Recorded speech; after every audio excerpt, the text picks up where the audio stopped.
Dear students, this is S.K. Sukla. In today's class, I am going to teach you special structures for spoken English. But in today's class, I will teach you how we can use idioms and phrases in our spoken English. When we use an idiom and phrase in spoken English, it makes our expression really innovative. It brings newness. It brings X factor in your communication. So I will be discussing some very interesting idioms and phrases and their uses in spoken English structure. For proper use of an idiom and phrase in spoken English, you need to know two things.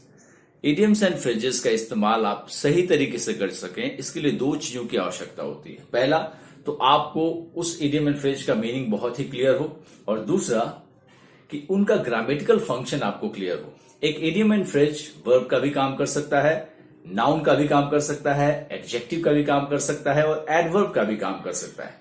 तो उसके काम के हिसाब से उसका सही use करना आपको आना चाहिए.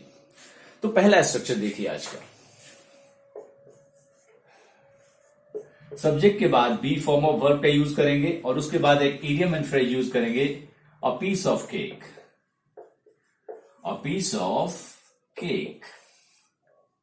आप लोग सभी जानते हैं अ पीस ऑफ केक का मतलब क्या होता है. A piece of cake means something that is very easy to do. क्या इसको हम डिफाइन करेंगे? Something that is very easy to do.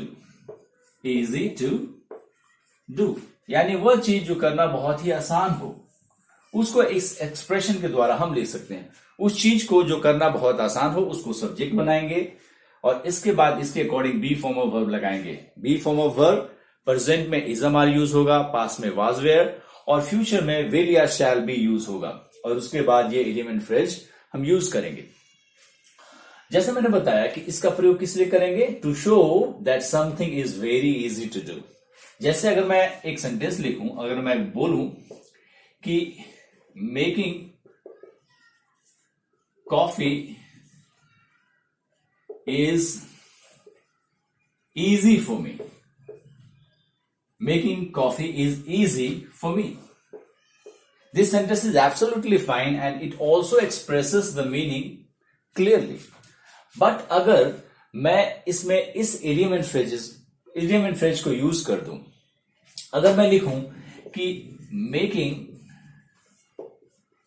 Coffee is a piece of cake for me.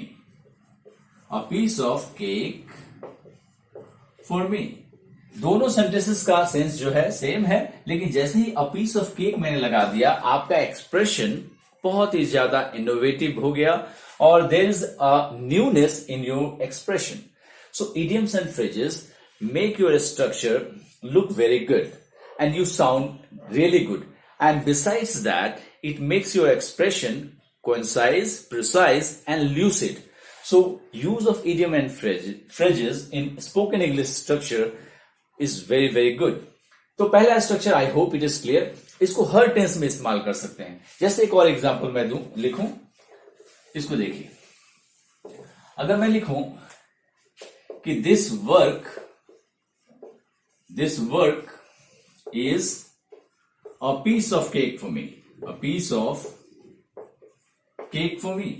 इसका मतलब मैं क्या कह रहा हूं कि यह काम मेरे लिए बड़ा ही आसान है. अगर मैं पास्ट टेंस में यूज करूं तो मैं यूज करूंगा this work was a piece of cake for me. या अगर फ्यूचर में बनाऊं तो मैं बोलूंगा this work will be a piece of cake for me. तो कोई भी काम जो बहुत ही आसान हो या कोई भी चीज जो बहुत ही आसान हो, उसके लिए अ पीस ऑफ केक का हम प्रयोग करेंगे. आप घर में इस स्ट्रक्चर के ऊपर सेंटेंसेस बनाइए and you can easily imbibe this structure with in you. अब दूसरे स्ट्रक्चर को देखते हैं. दूसरे स्ट्रक्चर में एक नया इडियम एंड फ्रेज में यूज कर रहा हूं और उसका भी सेम स्ट्रक्चर है. बी फॉर्म ऑफ वर्ब लगाएंगे सब्जेक्ट के बाद और उसके बाद हम लिखेंगे एक phrase. Icing on the cake. Icing on the cake ये भी एक नाउन फ्रेज है. पीछे जो मैंने बताया था उसका इडियम एंड फ्रेज था, वो भी नाउन था और ये भी एक नाउन फ्रेज है. इसका प्रयोग किस लिए करेंगे? तो इसके बारे में पहले लिख लेता हूं, उसके बाद मैं डिस्कस करूंगा। आइसिंग ऑन द केक, इसका मतलब हो गया कि something that makes a good thing, या something that turns, make की जगह मैं यहां turns लिखूं, something that turns a good thing into great।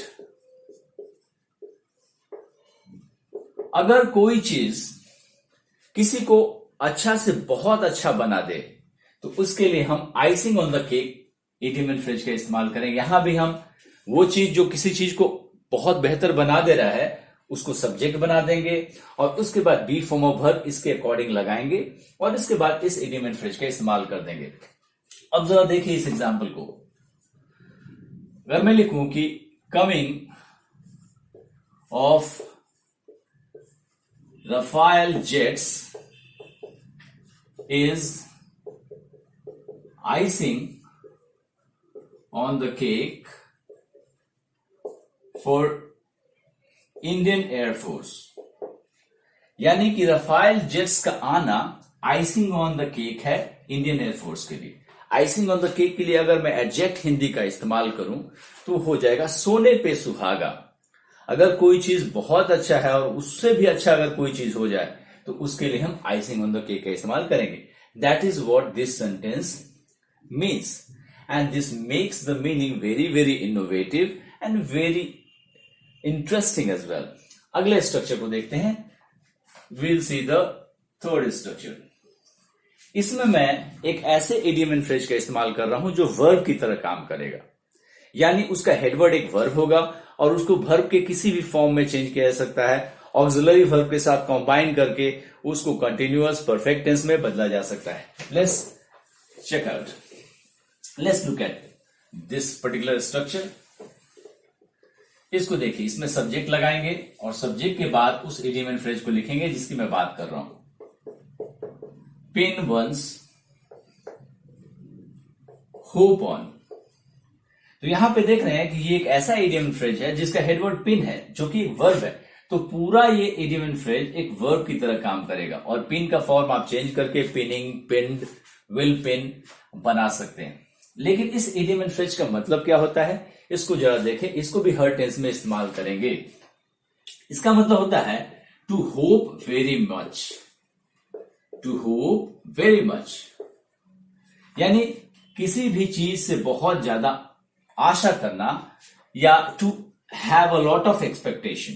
To have a lot of expectation यानी किसी भी चीज पे बहुत ज्यादा उम्मीद टिका देना।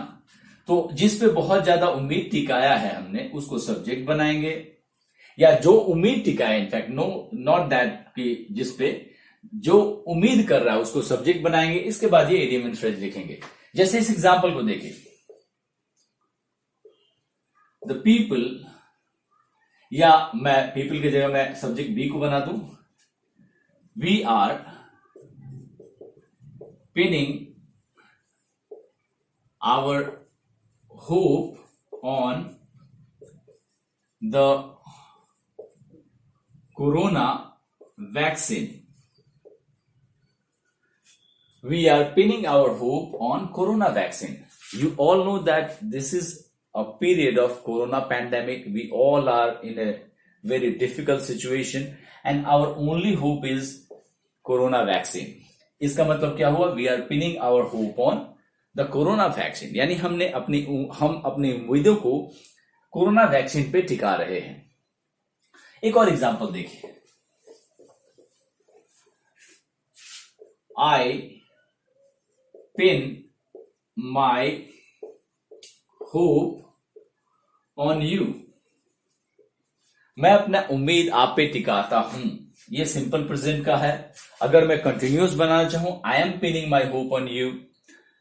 अगर पास्ट प्रेजेंट परफेक्ट कंटिन्यूअस बताना हो तो I have been pinning my hope on you, I pinned my hope on you, I was pinning my hope on you, I have been pinning my hope on you, I will pin my hope on you. हर tense में इसका इस्तेमाल किया जा सकता है। तो इसका एडजेक्ट मीनिंग और एडजेक्ट यूज करने से आप एक्सप्रेशन बहुत अच्छा हो जाएगा. Now the fourth structure, take a look at the fourth one. इसमें भी मैं एक ऐसे इडियम एंड फ्रेज का इस्तेमाल कर रहा हूं जो कि वर्ब की तरह काम करेगा. इसमें सब्जेक्ट लगाएंगे, उसके बाद लिखेंगे feel a bit under weather. Feel a bit under weather, ये एक ऐसा इडियम एंड फ्रेज है जिसका मतलब होता है कि हल्की फुल्की तबीयत खराब महसूस करना. तो अगर आपकी तबीयत हल्की फुल्की खराब महसूस आप कर रहे हैं अपनी तबीयत को, तो आप इस स्ट्रक्चर का इस्तेमाल कर सकते हैं. To show slight illness. To show slight illness, हल्की फुल्की तबीयत खराब को दिखाने के लिए हम इस इडियम एंड फ्रेज का स्पोकन इंग्लिश के स्ट्रक्चर में इस्तेमाल कर सकते हैं. जैसे अगर मैं कहूं कि today I am feeling a bit under weather.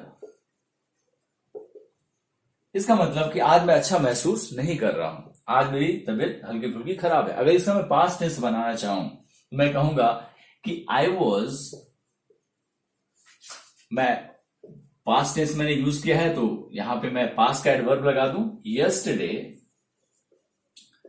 Yesterday I was feeling a bit under pressure, यानी कि कल मैं अच्छा महसूस नहीं कर रहा था, कल मैं हल्की फुल्की मेरी तबीयत खराब थी. तो फील अ bit under pressure slight illness को दिखाने के लिए यूज किया जाता है. आज के वीडियो क्लास का आखिरी स्ट्रक्चर, इसमें भी मैं एक ऐसे इडियम एंड फ्रेज का इस्तेमाल करूंगा जो कि वर्ब की तरह काम करेगा.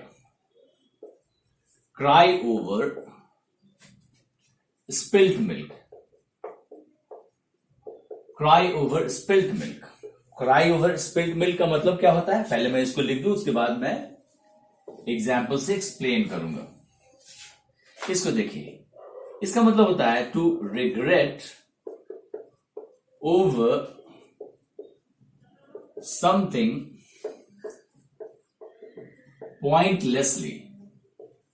To regret over something pointlessly, यानी बिना मतलब के किसी चीज के ऊपर पछताना, उसके ऊपर सोचना.